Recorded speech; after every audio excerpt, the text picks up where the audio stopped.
Hello hello welcome back to Gangesh. तो आज हम लोग आए हैं यहाँ पे एमएल की यूनिट 4 कवर करने। यूनिट 3, यूनिट 2, यूनिट 1 ऑलरेडी हमने कवर कर लिया। यूनिट 5 भी हम लोग जल्दी से कवर कर लेंगे, ठीक है, आने वाले टाइम में। और इसके जो न्यूमेरिकल्स है उसके लिए मैं सेपरेट वीडियो बना दूंगा। नोट्स आपको मिल जाएंगे व्हाट्सएप और टेलीग्राम के चैनल पे, आप जाके जल्दी से ज्वाइन कर लो, चैनल को सब्सक्राइब कर लो, वीडियो को लाइक कर दो। चलो शुरू करते हैं। तो हमारे पास पहला है ANN, आर्टिफिशियल न्यूरल नेटवर्क। क्या होता है, क्या वाला है? Inspired by structure and function of the human brain. ठीक है, अब क्या होता है देखो, दिखाता हूँ। तो ये जो होता है हमारे पास, ये होता है एक ह्यूमन का न्यूरॉन सिस्टम। मतलब एक न्यूरॉन होता है बेसिकली। कैसे दिखता है? इसके अंदर होता है एक सेल न्यूक्लियस, एक होता है एक्सॉन और एक होता है डेंड्राइट। डेंड्राइट के थ्रू हम लोग कम्युनिकेट करता है, मतलब हम लोग नहीं बट हमारे जो न्यूरॉन्स होते हैं वो कम्युनिकेट करते हैं आपस में। अगर मैंने यहाँ पे अपने आप को काटा, ठीक है, लेट से मैंने दिख रहा है ना, ऐसे मैंने बाइट करा, ठीक है, तो अब इसके अंदर जो डेंड्राइट्स होंगे वो एक दूसरे को सिग्नल देंगे मेरे ब्रेन तक, और मुझे फील होगा कि मेरे को कहीं पे पिंच किया गया है। तो इसी तरह हम लोग ANN का यूज़ करते हैं, ठीक है। यहाँ पे हम लोग इस तरह का एक इसी का सिमिलैरिटी में बनाने की कोशिश कर रही है कि एक डेंड्राइट दूसरे डेंड्राइट से ऊपर वाले थ्रेड्स के थ्रू कनेक्टेड रहता है, ठीक है। तो इसी के थ्रू हमने एक कॉपी बनाने की कोशिश करी ANN में, आर्टिफिशियल न्यूरल नेटवर्क में, कि कैसे एक आर्टिफिशियल नेटवर्क कनेक्ट होगा। उस आर्टिफिशियल नेटवर्क कनेक्ट करने के लिए हम ऐसे रिप्रेजेंट करते हैं इसको। आप डायग्राम देख सकते हो कि अगर नहीं समझ आ रहा हो तो मैं यहाँ पे बना के भी दिखा सकता हूँ ऐसे। ये देखो, यहाँ पे लेट्स से एक नोड है मेरे पास, ये इनपुट लेयर्स होती हैं, ठीक है। यहाँ पे एक ये होगी हिडन लेयर्स। अब ANN में हमारे पास मल्टीपल हिडन लेयर्स हो सकती हैं, ठीक है, ये चीज़ ध्यान रखना। लेट्स मेरे पास यहाँ पे 2 हिडन लेयर है और एक आउटपुट है। तो मेरा पहला इनपुट जाएगा यहाँ से, दूसरा इनपुट जाएगा इस पे, तीसरा इनपुट जाएगा इस पे, सॉरी ऐसे करते हैं, इसका भी इनपुट जाएगा इस पे, इसका भी इनपुट जाएगा इस पे, ठीक है। अब इसका इनपुट जाएगा यहाँ पे। बहुत लोगों को ये दिक्कत आती है इसलिए मैं ऐसे बना के दिखा रहा हूँ। बहुत इजी डायग्राम होता है, इसको भूलने वाला डायग्राम नहीं है दोस्ती, छोड़ के भी नहीं आना, ठीक है। अब पहले वाले को यहाँ कनेक्ट करो, दूसरे वाले को यहाँ कनेक्ट करो, तीसरे वाले को यहाँ कनेक्ट करो, ठीक। सिमिलरली जैसे सारे कनेक्ट हो जाए आपस में, आपको इसको कनेक्ट करना है, इसको कनेक्ट करना है, सारे आपको क्रॉस में कनेक्ट कर देना है, सब कुछ एक दूसरे से इंटरलिंक्ड, ठीक है। अब सिमिलरली इसको भी ऐसे कनेक्ट करना है, ठीक है।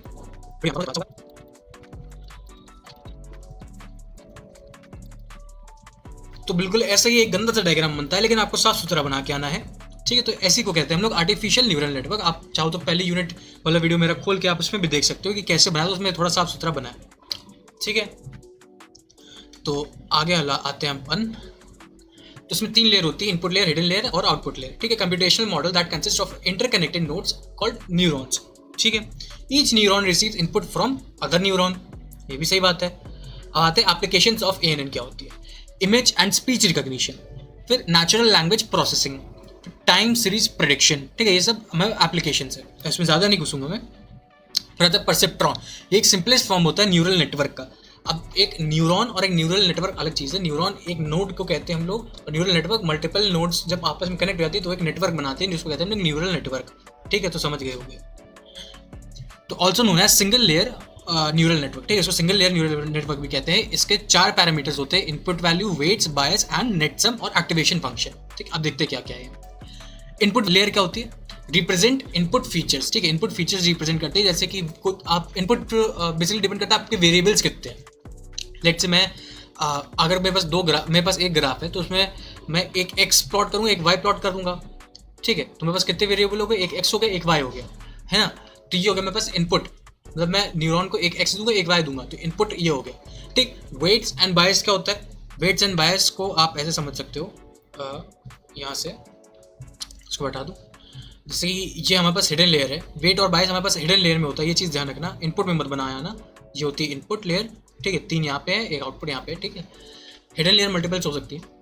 वेट क्या होता है? ये वेट 1 है, ठीक है, ये वेट 2 है, ये वेट 3 है, ये वेट 4 है, ठीक। अब वेट का मतलब क्या हुआ? वेट से हमें ऐसे समझ सकते हो कि इस नोड को हमको कितनी इंपॉर्टेंस देनी है, इस नोड को हमको कितनी इंपॉर्टेंस देनी है। लेट्स से इसका वेट अगर 5 है, ठीक है, इसका वेट लेट्स से 3 है, तो ये जो 5 वाला नोड है हम इसको ज़्यादा इंपॉर्टेंस देंगे, ठीक है। 3 वाला नोड है, इसकी इंपॉर्टेंस पे हम कम जाएंगे।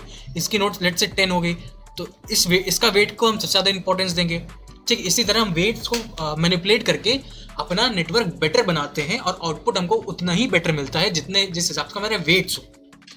ठीक है, हमको बेसिकली वेट्स हम बताते हैं कितनी इंपॉर्टेंस रखनी है एक पर्टिकुलर नोड पे। तो भैया वेट्स अगर ये होता है तो बायस क्या होता है? ठीक है, बायस मतलब होता है कि एक एडिशनल पैरामीटर होता है बायस। देखो पहले पढ़ लो इसके बारे में, यहाँ पे वेट पढ़ लो पहले। Strength of connection between neurons is weight. ठीक है, हिंदी में लिख दिया थोड़ा मैंने, इंग्लिश में। आप किसी एक लेबल को कितनी इंपॉर्टेंस देना चाहते हो। लेबल मतलब कि आप वेरिएबल कितने आ रहे हैं आपके पास, या फिर आपके हिडन लेयर्स में आप किसको कितना वेट देना चाहते हो, कितनी इंपॉर्टेंस देना चाहते हो। Bias are additional parameters that are added to the input of each neuron. मतलब अगर ऐसे समझ सकते हो, कपड़े पहनते हो, ठीक है, देखो लेट्स से तुम्हारे पास तुम्हारा लोअर है, ठीक है, और ये ऐसे, वाह क्या लोअर है, ठीक है, लोअर है जो समझ लो, ठीक। तो अब क्या हुआ, तुमको इसको पहनना है, लेकिन ये शॉर्ट है, ठीक है, मतलब छोटा, इसका साइज कम है, लेकिन ये इलास्टिक है, मतलब अगर तुम खींचोगे तो साइज का बढ़ जाएगा, एक्सपैंड हो जाएगा। तो क्या करेंगे, अगर मैं इसको पहनूंगा बिल्कुल मेरा फिट आएगा, एग्जैक्ट फिट होगा, टाइट होगा, ठीक है। तो मैं क्या करूंगा, थोड़ा सा इसको मैं स्ट्रेच कर दूंगा बाहर की तरफ, ताकि अगर मैं पहनूं तो मुझे डिस्कम्फर्ट ना हो, ठीक है। अगर लेट्स से मेरा थोड़ा फ्यूचर में वेट बढ़ता भी है तो भी मैं कंफर्टेबली उसमें फिट हो जाऊं, ठीक। तो इसी तरह का काम करता है हमारा बायस। बायस क्या करता है, एक एडिशनल पैरामीटर होता है हमारे पास, जो कि हमारे न्यूरॉन्स के मतलब बेसिकली उसको एक बाउंड्री उसकी बढ़ा देता है, एक पुश कर देता है, मतलब कि एक नेटवर्क को एक फ्लेक्सिबल बना देता है थोड़ा सा, ठीक है। और ये डिसीजन मेकिंग्स में हेल्प करता है। और बायस का एक काम होता है कि अगर हमारे पास न्यूट्रल वैल्यूज आ रही है किसी न्यूरॉन में, या फिर नल वैल्यूज आ रही हैं, तो उसको मैनेज करने पे भी काम बायस देख लेता है अच्छे से कि वहाँ पे क्या करना है उसको, मतलब बायस अपने हिसाब से समझ लेता है, ठीक है। अगर इसको थ्योरेटिकली पढ़ना है तो ऐसे, bias are additional parameters that are added to the input of each neuron or it makes network flexible by pushing its boundary। ठीक है, मतलब अगर लेट से प्रेडिक्शन उसकी हमारे नेटवर्क की 10 लिमिट तक अगर प्रेडिक्शन कर रहा है, तो हम उसको थोड़ा एक्सटेंड करेंगे, 10 की नहीं थोड़ा 11 करने की कोशिश करो, थोड़ा और देखो कि इसके आगे जा सकता है क्या, थोड़ा सा और, तो थोड़ा बेटर प्रेडिक्ट होगा, थोड़ा बेटर आउटपुट आएगा। कि अगर थोड़ा सा और पुश करो तो क्या होगा, ऐसे करके इमेजिन करो, थोड़ा समझने की कोशिश करो, फील करो उस चीज़ को। It helps in making decision if input is neutral और जीरो, ठीक है। फिर आता है हमारे पास वेटेड सम। क्या होता है वेटेड सम का फॉर्मूला होता है sum of input into weight plus bias, ठीक है। वेटेड सम यहाँ पे था ये चीज़, जो 4 पैरामीटर्स थे उनमें से एक था वेटेड सम, ठीक है, या फिर नेट सम, ठीक है। वेटेड सम क्या होता है, sum of input into weights, मतलब जितने भी हमारे पास इनपुट्स हैं उस सब में वेट्स का मल्टीप्लाई करा दो।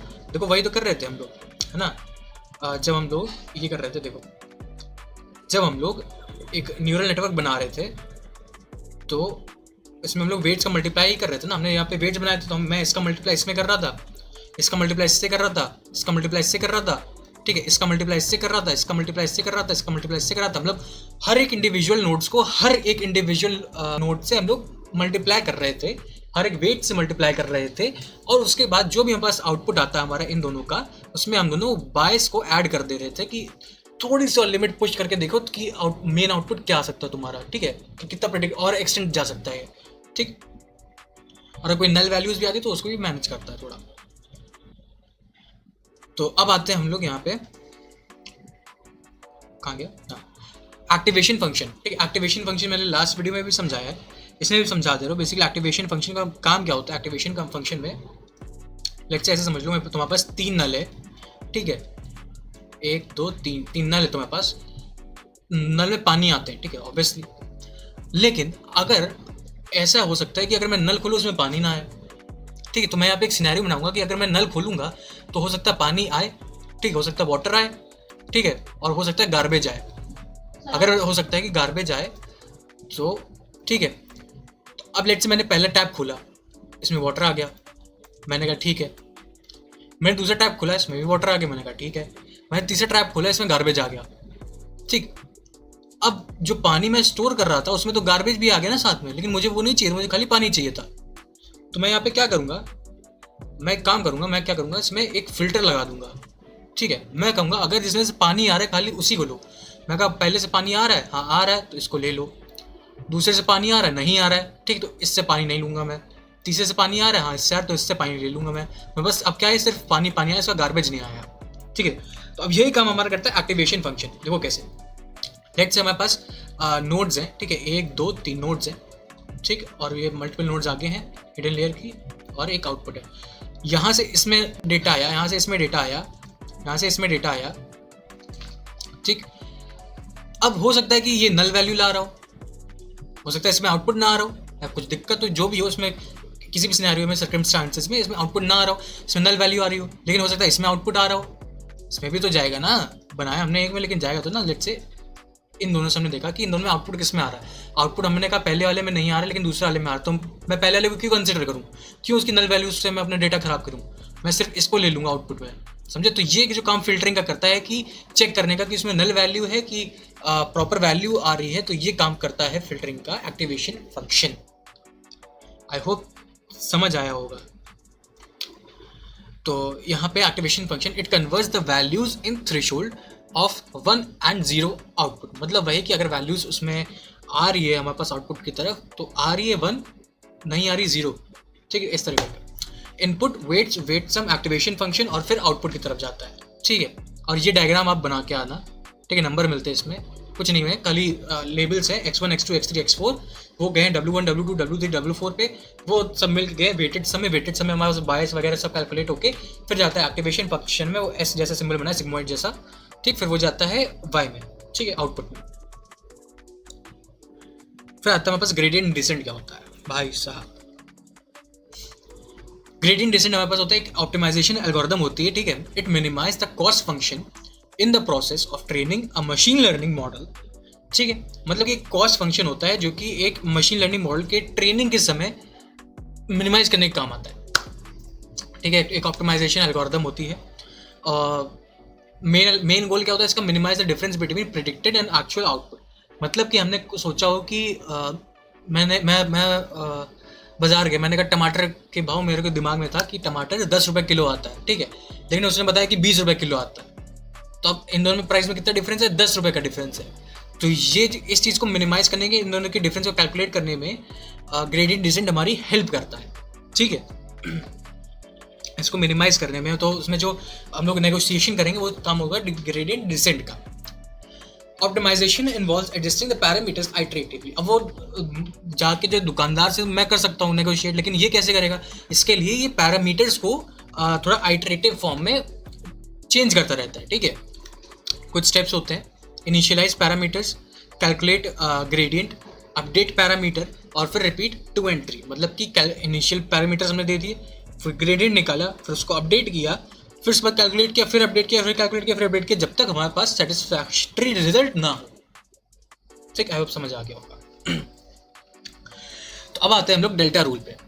It is gradient descent learning rule, ठीक है, ये भी ग्रेडियंट डिसेंट का लर्निंग रूल है।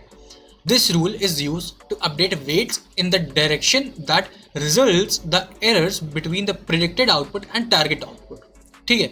मतलब कि this rule is use to update weights, ठीक है, वेट्स को अपडेट करने का काम आता है इन the direction that results the errors, मतलब कि जो भी प्रेडिक्टेड आउटपुट और टारगेट आउटपुट के बीच के जितने भी एरर्स है उसको उसको शोकेस करने के लिए, उसको दिखाने के लिए हम लोग ये डेल्टा रूल का मेजरली यूज़ करते हैं, ठीक है। इसको ज़्यादा अच्छी समझने के लिए आप और डिटेल में जा सकते हो। फॉर्मूला होता है delta W I J is equal to eta और टी माइनस वाई, और उसके बाद ब्रैकेट के बाहर एक्स आई, ठीक है। फिर डब्ल्यू आई जे का मतलब होता है change in weight between i and j, predicted और एक्चुअल के बीच में, टारगेट के बीच में हमारा जो भी चेंज हुआ है। ईटा होता है हमारे पास लर्निंग रेट, ठीक है। टी होता है हमारे पास target output, Y actual output, X I होता है input from neuron of ith node, ठीक। ith नोड का मतलब ये कौन सा नोड, ऊपर वाले नीचे वाले बीच वाले, तो ith नोड कौन सा वेट वाला नोड, ठीक। बैक प्रपोर्शन एल्गोरिथम, ये क्या होता है भाई साहब, ये ट्रेनिंग में यूज होता है, ठीक है, use in training of feed forward neural network for supervise learning, ठीक है। फीड फॉरवर्ड न्यूरल नेटवर्क में क्या होता है, मतलब कि जितना भी डेटा है हम उसको सारा आगे भेज रहे, पीछे की तरफ नहीं भेज रहे। मतलब फीड फॉरवर्ड में आप ऐसे समझ लो कि आप जो भी बनाओगे, जो भी आप न्यूरॉन वगैरह बनाओगे, ये इनपुट हो गया, ये हमारे पास वो हो गया, ठीक है। तो आप एरोज आगे की तरफ बनाओगे इसका, ठीक है, एरोज आगे बनाओगे, ठीक, इसका एरो भी आगे जाएगा, ठीक है। और जो रिवर्स वाला होता है उसमें क्या होता है, एरो आप पीछे बना दो, उसको देखेंगे अभी हम, ठीक है। मैं इसको यहाँ बना देता हूँ अभी नहीं, तो ये रहा made to test for errors working back from output modes to input nodes, ठीक है। ये क्या था, बैक प्रोपोर्शन एल्गो है, ठीक है। अब मतलब क्या हुआ कि हम इसको फीड फॉरवर्ड में यूज करते हैं।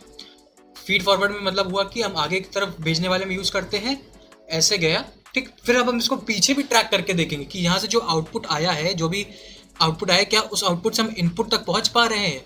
इससे क्या होता है, इससे हम एश्योरिटी मिल जाती है, एक्यूरेसी मिल जाती है हमको, क्या कहते हैं उसको, टेस्ट करने का मौका मिल जाता है हमको। एरर्स पता चल जाती हैं कि अगर हम इनपुट से आउटपुट जा रहे हैं, क्या उसी आउटपुट से हम वापस उसी इनपुट पे जा सकते हैं, ठीक है। तो इसको हम लोग कहते हैं बैक प्रोपोर्शन एल्गोरिदम।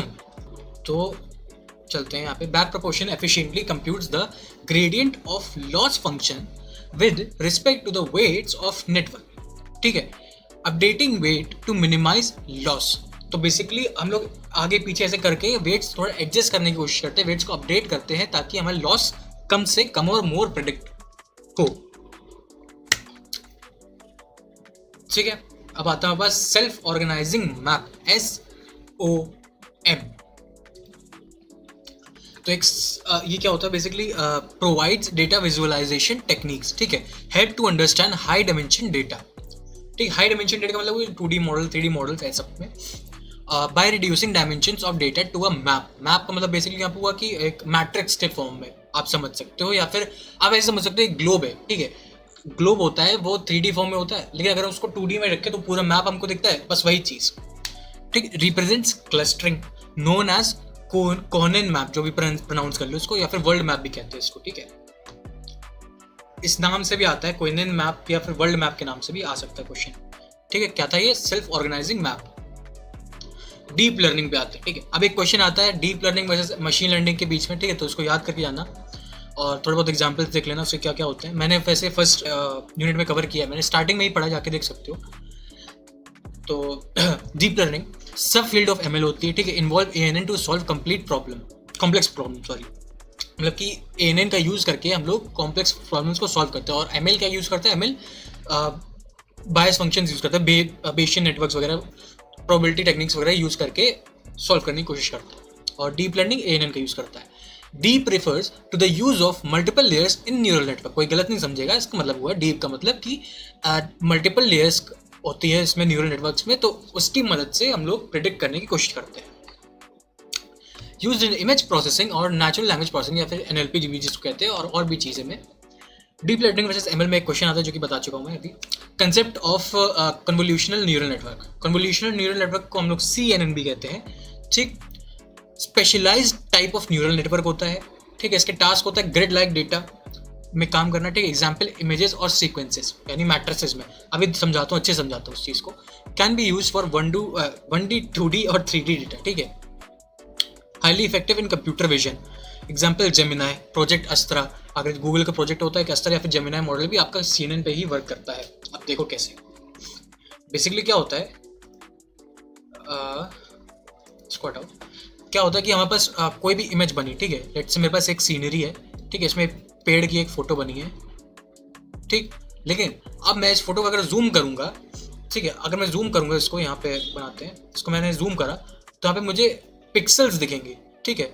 एक स्क्वायर शेप करके कि जब भी फोटो फटती है तो आपको मतलब जूम करो तो फटने लगती है फोटो, तो उसमें आपको पिक्सल्स दिखने लगते हैं, छोटे छोटे ब्लॉक्स दिखने लगते हैं, स्क्वायर्स दिखने लगते हैं। तो वो क्या होता है, वो एक मैट्रिक्स के फॉर्म में होता है, ठीक है।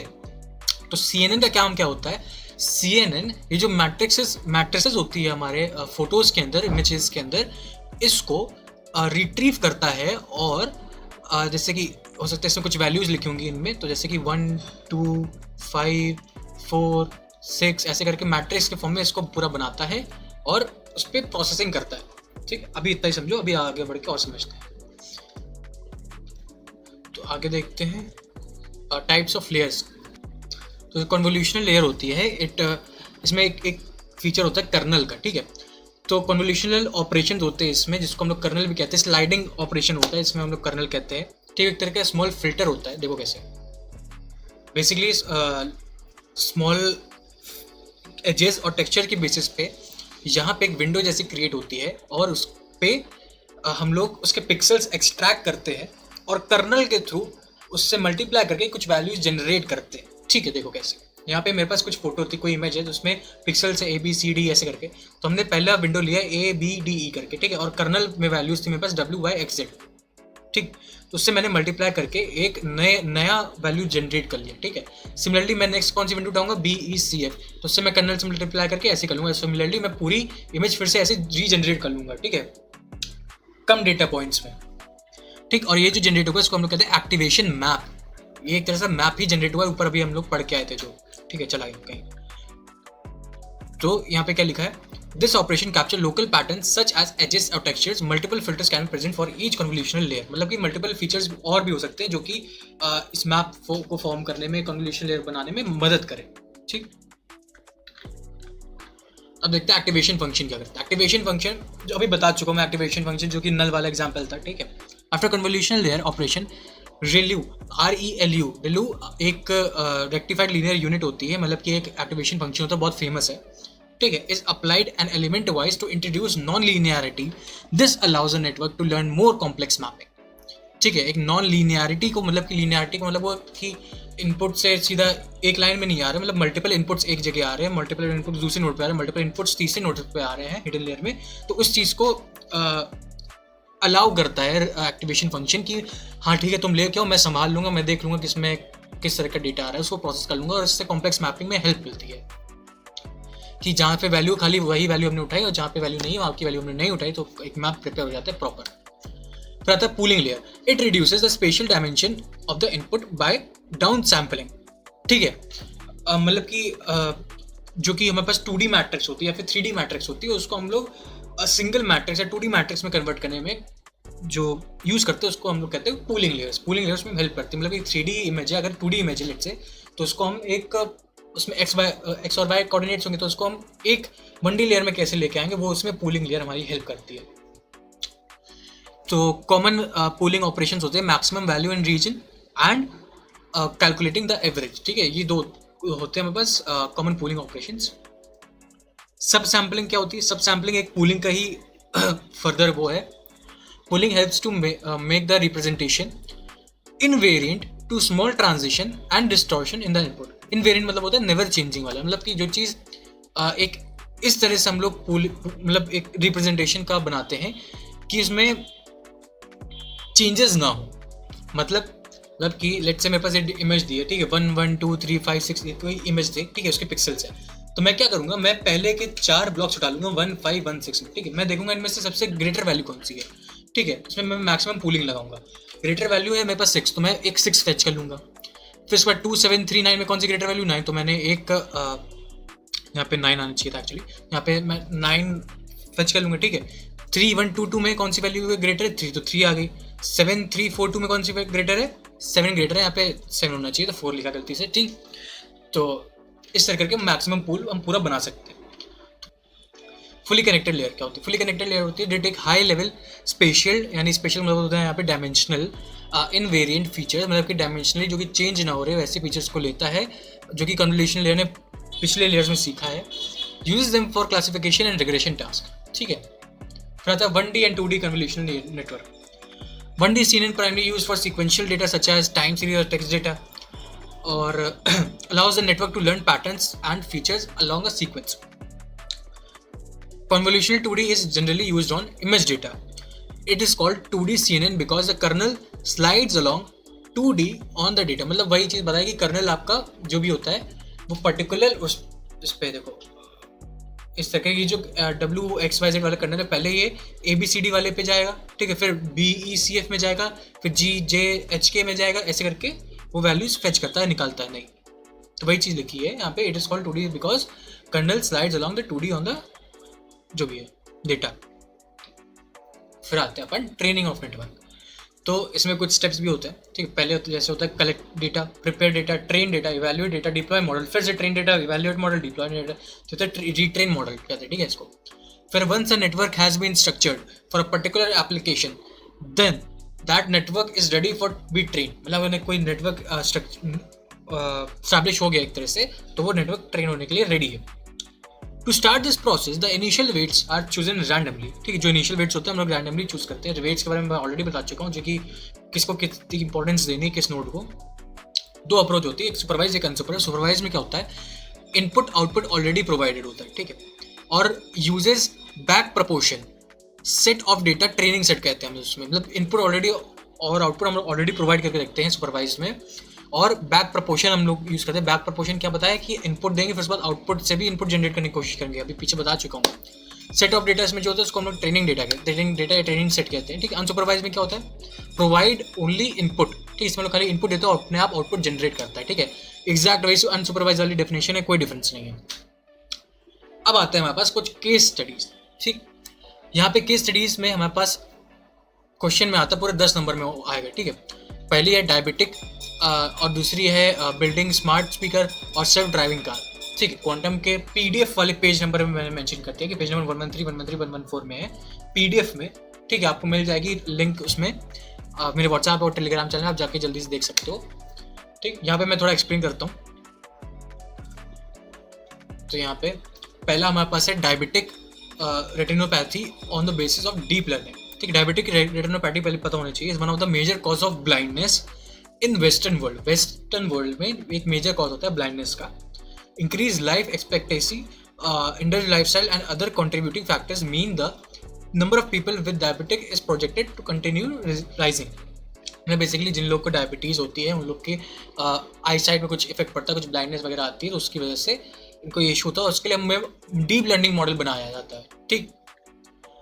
Regular screening of diabetic patient for DR, diabetic ये क्या जो भी रेटिनोपैथी है, इसके लिए has been shown to cost effective and important aspect of the health care. मतलब कि अगर जो भी डायबिटिक पेशेंट्स है उसके लिए और उसको रेटिनोपैथी वगैरह हुआ है तो उसको बार बार रेगुलर स्क्रीनिंग उसकी होना एक कॉस्ट इफेक्टिव सॉल्यूशन और हेल्थ केयर के लिए मतलब बहुत अच्छी चीज़ है उसके लिए, ठीक। The accuracy and timing of this care is significant important to both the cost and effectiveness of treatment. बार बार इसकी accuracy और timing इसकी वजह से ये एक effective solution है। किसकी बात कर रहे हैं हम लोग, describe diabetic retinopathy on the basis of deep learning, ठीक है, deep learning की बात कर रहे हैं हम लोग। मतलब deep learning मॉडल हम लोग जब इसमें यूज करते हैं तो उसका क्या रोल है, क्या बेनिफिट है, ठीक। if detected early enough effective treatment of DR is available, making it this is vital process, ठीक है। वाइटल प्रोसेस मतलब डिफिकल्ट प्रोसेस होता है थोड़ा, ठीक। और अगर पहले पता लग जाता है तो देखो सॉल्यूशन उसको ट्रीट किया जा सकता है। Classification of DR involves weighting of numerous features and the location of such feature, this is highly time consuming for clinic. मतलब बेसिकली अगर आप इसको मैनुअली आप दिखवाओगे कहीं पे डायबिटिक वाला ये जो भी है, तो इसमें बहुत टाइम होगा, बहुत पैसा खर्च होगा, बहुत ज़्यादा टाइम कंज्यूमिंग होगा। तो डीप लर्निंग इसमें हमारी हेल्प कर सकती है इसका कॉस्ट इफेक्टिव बनाने के लिए और रेगुलर चेकअप्स के लिए। The efficiency of automated gradient of DR has been an active area of research in computer imaging and encouraging conclusion. Basically ये बहुत टाइम से चलता आ रहा है, ठीक है, एक बहुत एक्टिव एरिया है रिसर्च करने का कंप्यूटर इमेजिंग में। इसका एक इंपॉर्टेंट वर्क किया जा चुका है detecting the features of DR using automated methods such as support vector machine and KNN classifiers का यूज करके एक डीआर को हम लोग बना चुके हैं ऑलरेडी, ठीक है। The majority of this classification techniques are on two classes, classification for DR और नो डीआर। मतलब कि क्लासिफिकेशन टेक्निक्स का अगर यूज कर तो डीआर है कि नहीं है इसमें मदद कर सकता है, ठीक। अब आता है बस सेकेंड केस स्टडी जो कि है बिल्डिंग स्मार्ट स्पीकर। तो बिल्डिंग स्मार्ट स्पीकर का भी यहीं पे ही है, using artificial neural network how we recognise speaker with technology advancement in smart home sector, voice control and automation are key component that can make real difference in people's life, ठीक है। मतलब home sector और voice control वगैरह वही बताएगी, एक differentiation वाला मतलब एक फीचर है जिससे हम लोग की लाइफ बेटर बन सकती है। The voice recognition technology market continues to evolve rapidly as almost all smart home devices are provided speaker recognition capability. Basically जितने भी smart homes होते हैं जहाँ पे भी smart speakers होते हैं उनमें speaker recognition features होते हैं जैसे Alexa.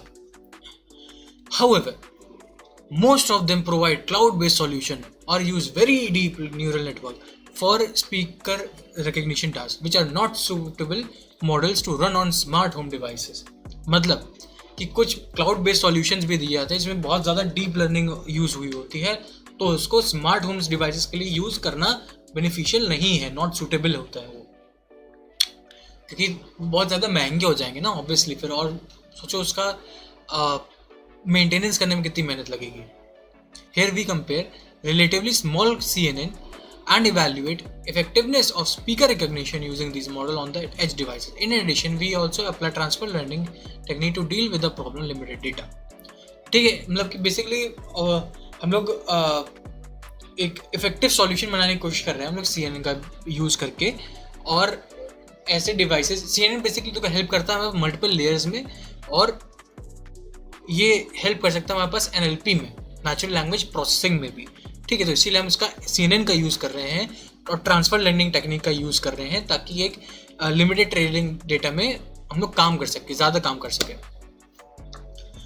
By developing solutions suitable for running interface locally on edge devices, we eliminate the well-known cloud computing issues such as data privacy। और बेसिकली क्या होता है, अगर क्लाउड बेस्ड हम लोग लेते हैं तो उसमें डेटा प्राइवेसी और वगैरह की सब चीज़ों की हमारे पास सिक्योरिटी इश्यूज हो जाते हैं, तो वो चीज़ हमने सॉल्व करी है एक उसको क्लाउड बेस्ड ना ले जाके इफेक्टिव सॉल्यूशन बना के ऐसे। ठीक, the primary result proved that the chosen model adapts the benefit of computer vision tasks by using CNN and spectrograms to perform speaker classification with precision and recall 84% in less time than 60 ms of the mobile data atom cherry trail processor। ठीक है, तो दिमाग नहीं लगाना है। तो अब आते हैं जो थर्ड केस स्टडी है हमारे पास, वो है सेल्फ ड्राइविंग कार। ठीक है, एक बार आप अपने आप से पढ़ लेना, अगर समझ आया तो अच्छी बात है, नहीं समझ में आया तो भी अच्छी बात नहीं है। खैर कोई पेपर में आएगा 10 नंबर में, 2 नंबर में भी आ सकता है, क्या पता कह दे कि 2 पॉइंट लिख दूँ। वैसे जहाँ तक केस स्टडीज है 10 नंबर में ही आती है। ठीक है, The rapid development of interest economy and artificial intelligence has promoted the progress of self-driving cars। ठीक है, the market demand and economic value of self-driving car are increasingly prominent at present। More of the enterprises and research specific have interest in this field। Google, Tesla, Apple, Nissan, Audi, General Motors, BMW, Ford, Honda, Toyota और Mercedes, Volkswagen और I participated in the research. मतलब basically बताया कि इतने self driving cars वगैरह हैं। ठीक, Google is an internet company which is वही गूगल के बारे में बताया गया है, foundation artificial intelligence. In June 2015, 2 Google self-driving cars were tested on the road. So far, Google vehicles have accumulated more than 3.2 million kilometers of tests, becoming the closest to the actual use. Nice. Another company that has made great progress in this field of self-driving car is Tesla। ठीक है, Tesla is first company to devote self-driving technology to production। जैसे हमको पता है Tesla Elon Musk की है, तो followed by Tesla Model Series। Its autopilot technology has made major breakthrough in recent years। ठीक है, although Tesla's autopilot technology is only regarded as level 2 stage and National Highway Traffic Safety Administration, Tesla shows us that the car has basically realized automatic driving under certain conditions।